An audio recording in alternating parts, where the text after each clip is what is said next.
Amoso ukendo an kawango agot eno odiochieng' machielo mwadwa dhi session mar ariyo mar Kisihomi. Kawuono session wani iluongo ni Ikruok e ground. Ere kaka Kisihomi oseikre ground. Session machien kanyo nyicha wacho ni Kisihomi en ang'o. Koro kawuono wadwa ng'eyo ni to no ochako nang'o to Ikruok waseikre kwachopo kanye. Koro wadwa wacho Ikruok nikech wabedo registered. Kisihomi obedo registered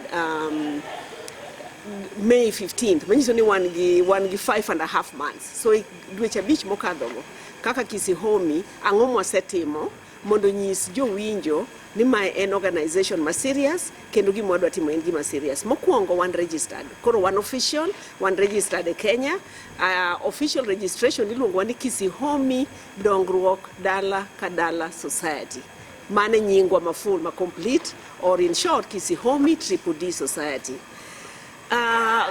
Mondo wabed ni jogweng' ong'ewa, mondo wabed ni watiyo oke apanda, gima iluongo ni ok wan brief case NGO kata CBO, wan wuothe ayanga.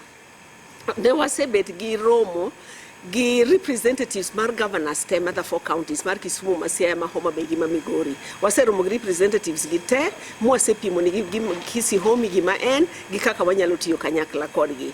Kendo waseromo kendo gi county commissioners mar the 4 regions mar Kisumu, Siaya, Homa Bay, Migori. Waseromo gi all the 4 county commissioners. Kendo waseromo gi the deputy county commissioners mar in charge of sub counties in all the sub counties ma wantie. And reason momiyo mae important kiweyo gi kaka wacho chien kanyo ni romo nyiso gi ni wan jok ma wuotha yanga, onge gima wapando, wabro tiye kor gweng'.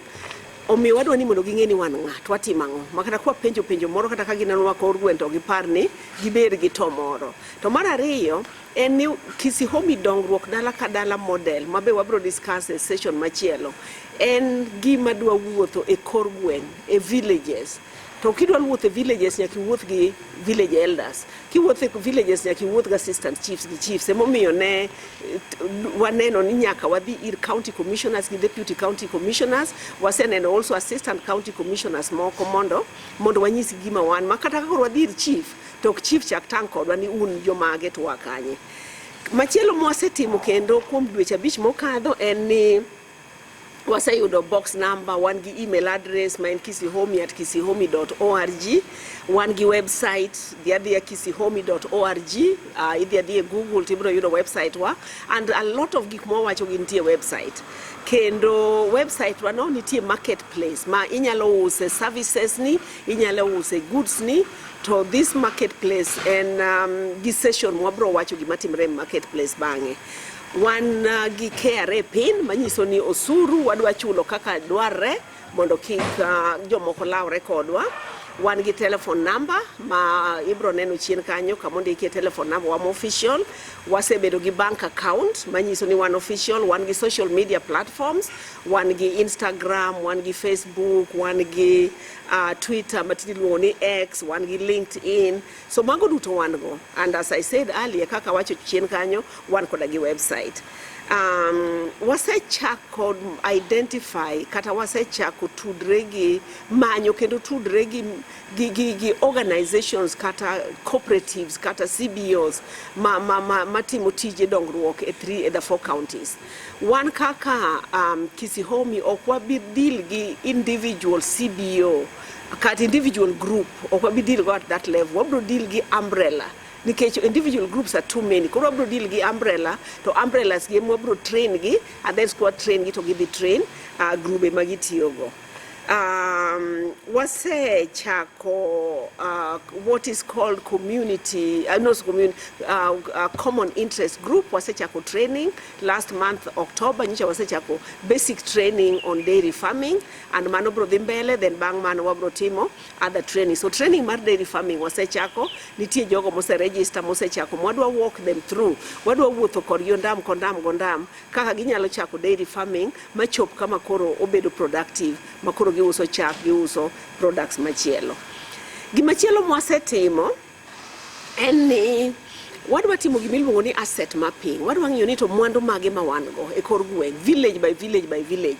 Koro ka wan gi village manitie members, at least 5 members ma registered and active, that village wabro timo gimiluongo ni asset mapping.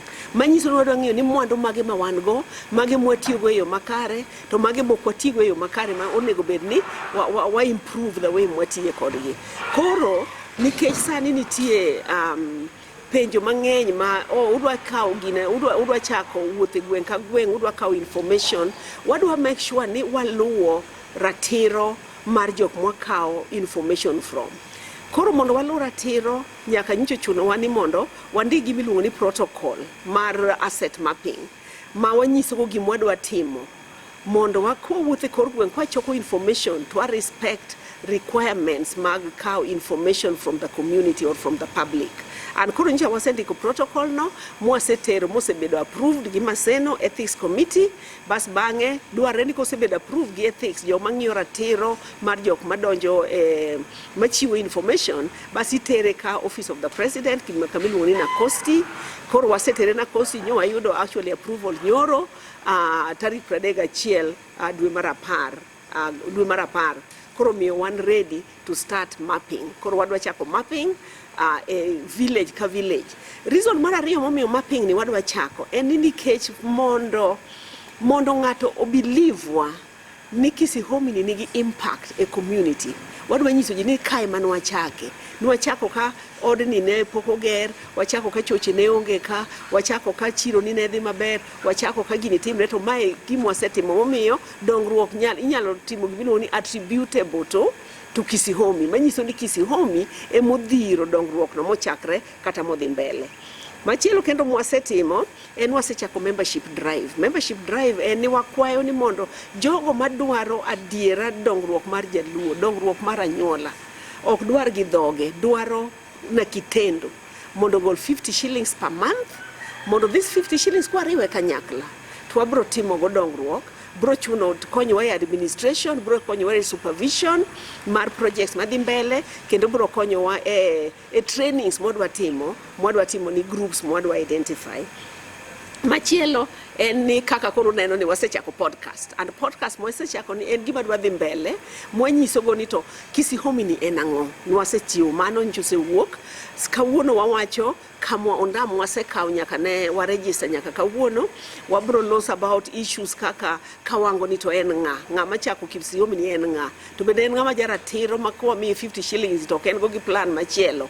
Wadwa wacho mwandu wa mawango, wadwa wacho ang'ono giri mathiro wa momiyo pokwa okwadongi ondam madwarre. Wabro wacho mago tet, wabro yudo koda kolo duondi ji kuonde mopogre success stories, kuonde ma ji time maber, mondo wa use as an example, mondo ojiwa kaka nyuola, mondo wang'eni nitie jogo mosetimo succeed, can we also do the same and succeed. Nyicha wase hold launch kuom jogo ma nosewinjo chien kacha, nwase launch Kisihomi official tarik 5 dwe mar 9 higa mokadho. To wase hold this launch mondo ji ong'eni this is something that is clear, mae gimoro moko en mitima bindu, ok en gimitima kuwa, en gimitimo ayanga e wang' odiochieng'. Koro plande ma wan go for the next 8 months, kochakre dwe ni mar November nyaka June next year, ang'ono mwadwa timo. Gigo manyien, wabedo choko paro koa ir oganda mondo waneni gigo machielo mage magidwaro nwa tim. Nikech ok wadwa ni wan mwabiro kaka jotelo to wachiwo gimwatimo. Wadwaro ni wachiwo ideas, to jogo ma are members also give us ideas, and wadriwo wiwa kanyakla to watiyo. So the next month en ni wadwa tiyo gi hospital miluongo ni Tungane Hospital en Kisumu to Mboya Estate.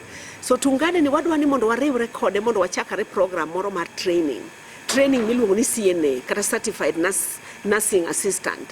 CNA en the beginning level of a nursing career. But the important thing about CNA, trained in CNA, kwase chako that training, and training mibro chulo ken free of charge, because training cannot cost you 50 bob a month.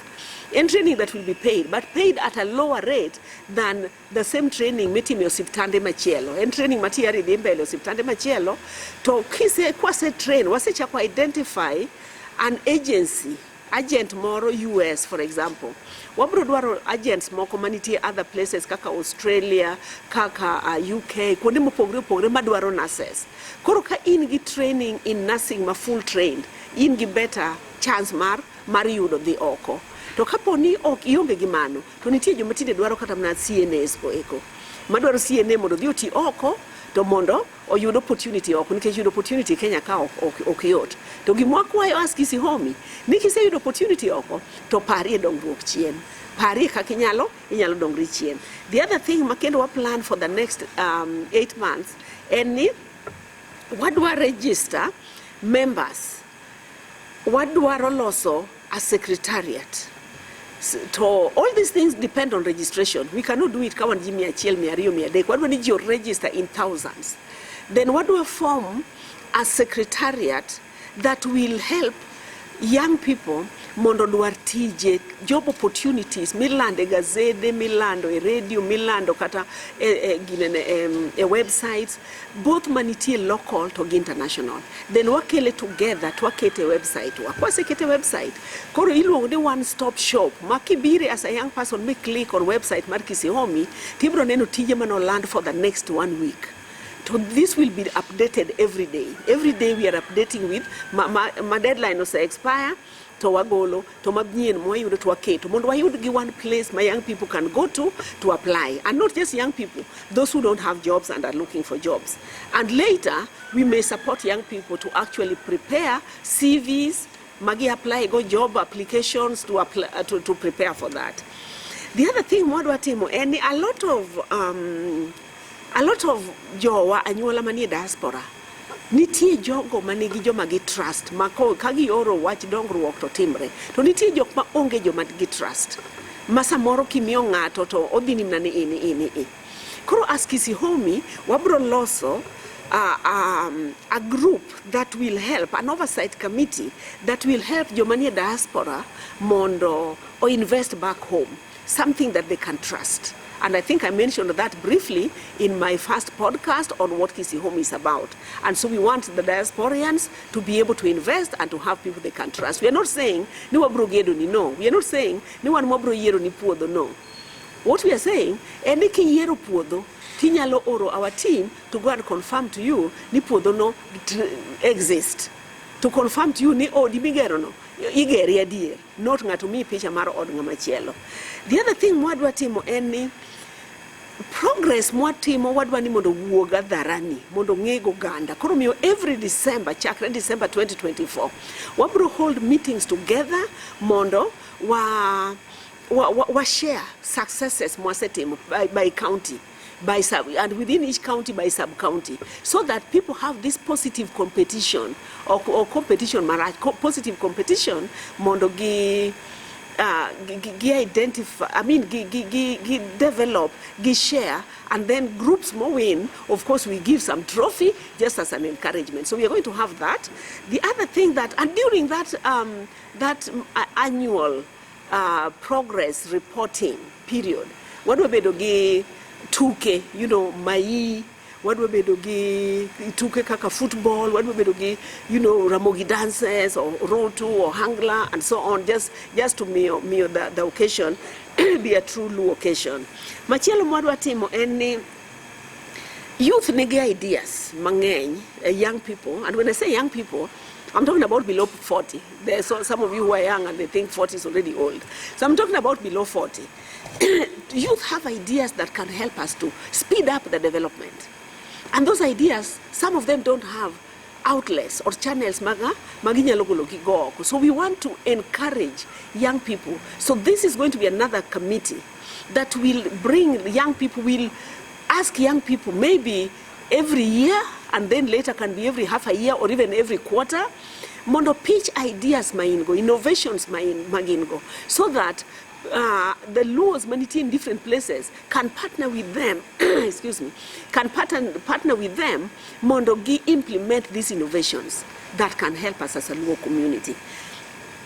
The other thing that we are also thinking about is collecting best practices. We want to believe ni kuna one waonge best practices. There are a lot of very really innovative best practices matimre okokatu people don't get to know. So we are going to collect, and some of the podcasts that are going to come up in the future will be podcasts that are zeroing in on best practices yeki. Eregi madhi maber e gweng moko. Tiere wase identify one in Alego, one in Game, one in Oyugis, another one in Uriri, and several other places. So we'll collect Mago, and other podcasts will have those.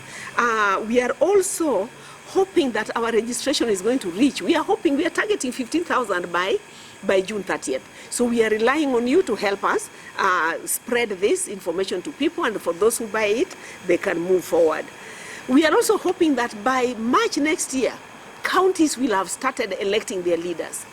In another podcast, we are going to talk about how leaders are going to be elected, and the counties will elect their own leaders, Kisihomi leaders, the sub-counties will elect their leaders, the wards will elect their leaders, and everybody. We want development to trickle down or cascade down to the village level, and we want the villagers to have their leaders, the sub-location, location, ward, sub-county, and county, so that we are not going to dictate to people what they are going to do. We want people to come up with what they want to do, and our role is to give them the technical support, oversight, and to just make sure that whatever groups that they are forming are groups that are truly intended to support people, rather than groups that are being formed mondo konyi individuals or konyi friends.